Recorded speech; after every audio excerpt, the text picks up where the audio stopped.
What's going on, pipe people? The Pipe Hunter back at you. Coming to you from my smoking room.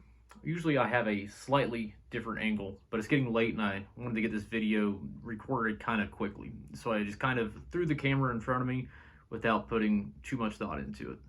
But today we will be reviewing Drexel VIII. And in it, or excuse me, the pipe that it is in is my Savinelli Collection 1989. And I didn't actually plan on doing this review right now.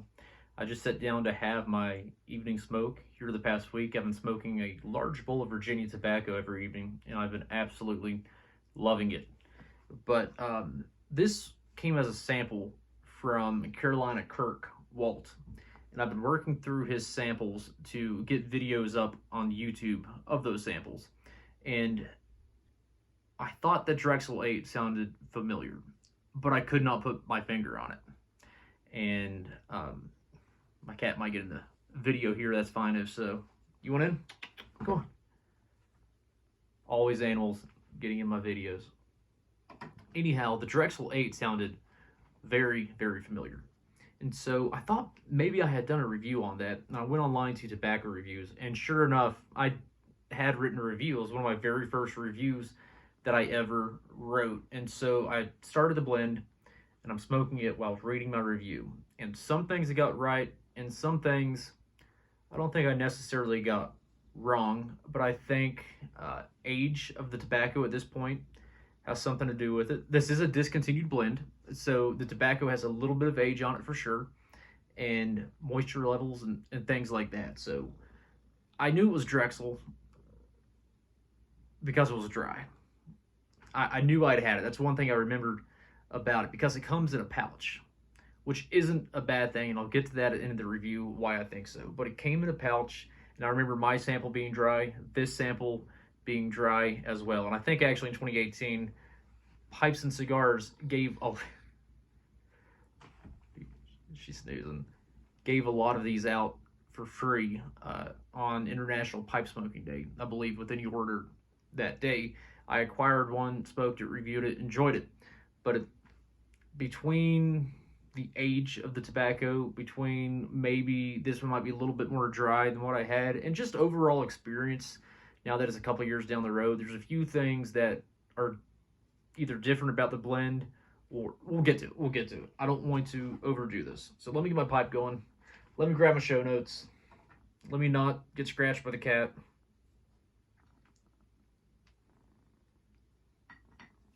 All right.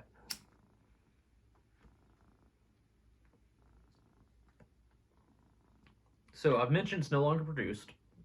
I mentioned that it does come in a pouch, and it was very inexpensive.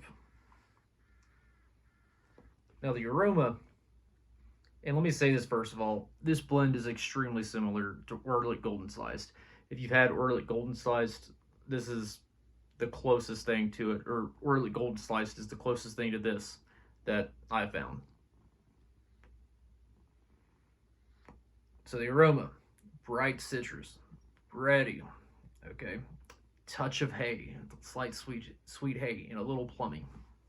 There is perique in this. That's where the plummy comes from. So again, those notes I just mentioned, it's a very typical flue-cured Virginia blend. Flue-cured Virginia is delicious, so typical isn't necessarily a bad thing. Nothing that will stand out. It's very common, standard, and I'll kind of get to that too. So I was smoking it. Let's see what I have here. Again, very similar to Orlik Golden Sliced. Now, Virginia's, you will get a mild, sweet hay.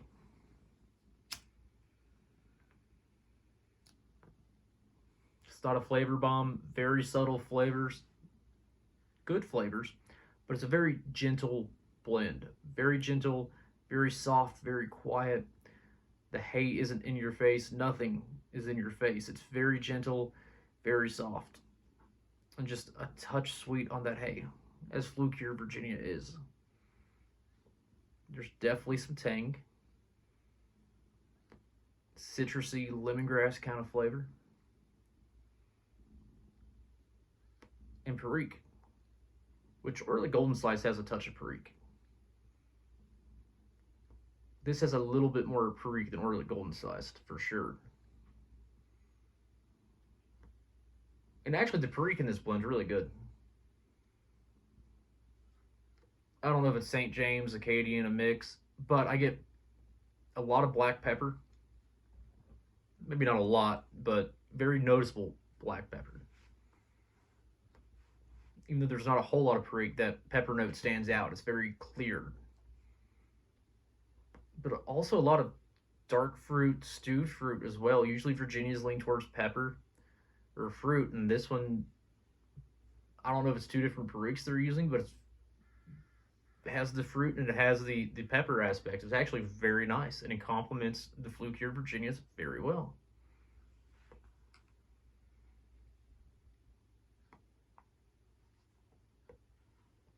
Now, what either I got wrong or what maybe has changed about this blend since I last smoked it, 2018, 2019, so we're looking at 7 or 8 years ago. At the time, I was smoking a lot of luxury Navy flake, and this also is kind of along the lines of luxury Navy flake.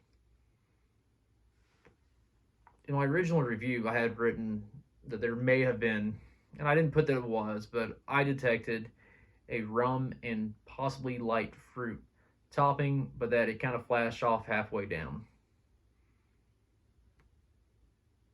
I very well may have, and it very well may have flashed off. I'm not getting any in this smoke, but I'm thinking that the sample that I have is a touch drier than the sample that I had then.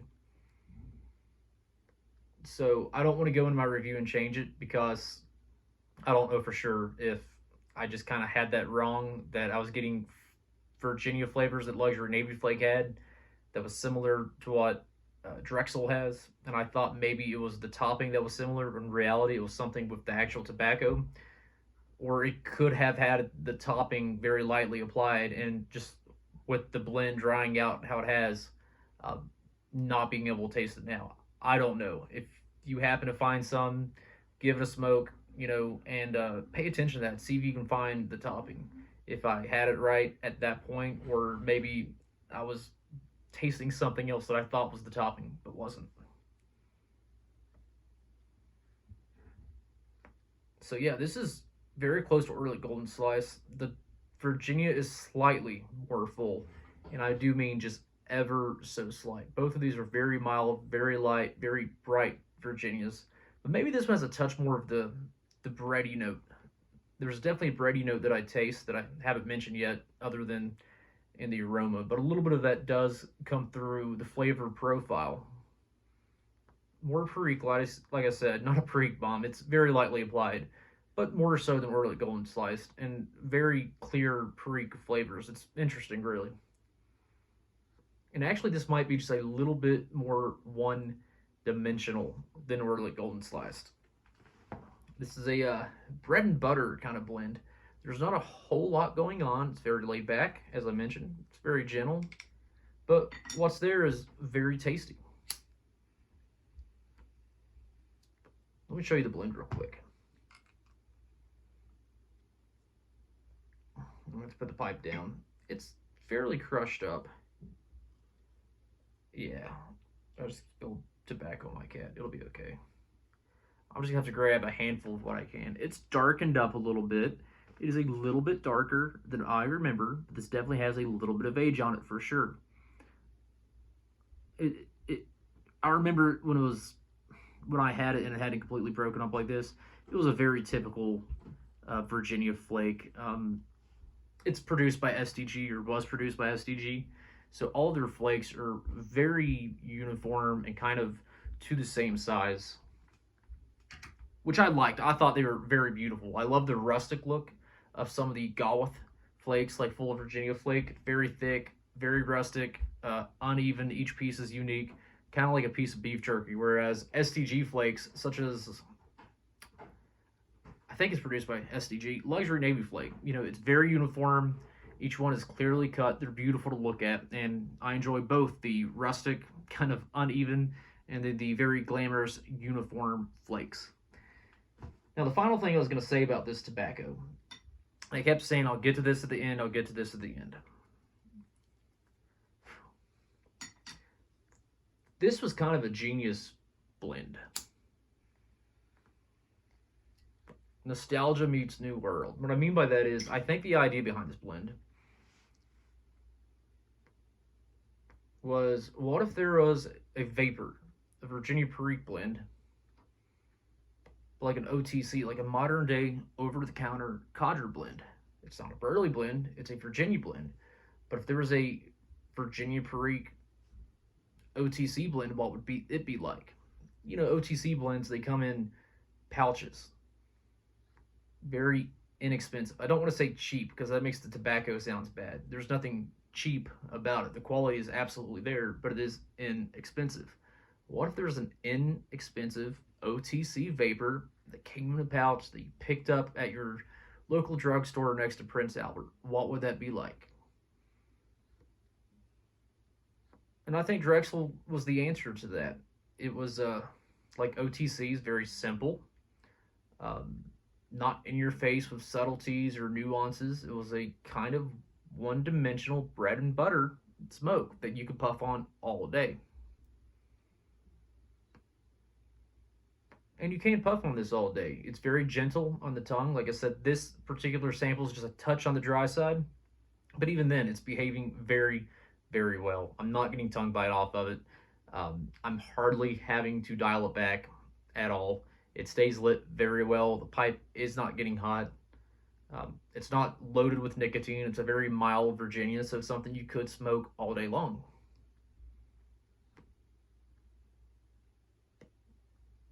I find the room note pleasant myself. Others may disagree, but it's just a simple all-day OTC blend if Virginia was an OTC blend. I really wish this would have caught on, actually. I think this had a great idea behind it, if that's what they were thinking. I'm sure it was. Amphora did something very similar. Now, Amphora, of course, is OTC blends. You have full aroma, and now, well, I think they're all getting discontinued, actually, but you would have full aroma, Kentucky blend, Burley blend, original, just aromatic maybe. There's a few different ones. I can't remember the name. Amphora did the same thing. They came out with a pouched, straight Virginia flake. That was more of a broken flake. I loved it. I thought it was absolutely amazing. The price was fantastic. I think it's still in stock as of now, actually. I'm sure it's being discontinued, but you can still find it if you want to try that. It was just a great, cheap, run-of-the-mill, daily bread Virginia. If, you want an all-day Virginia, it fit the bill. I mean, I could absolutely see this side by side with Prince Albert. The other Amphoras, it's an OTC, but instead of being made up Burley, it was made by Virginia. And I think this was kind of the same idea, but a VaPer.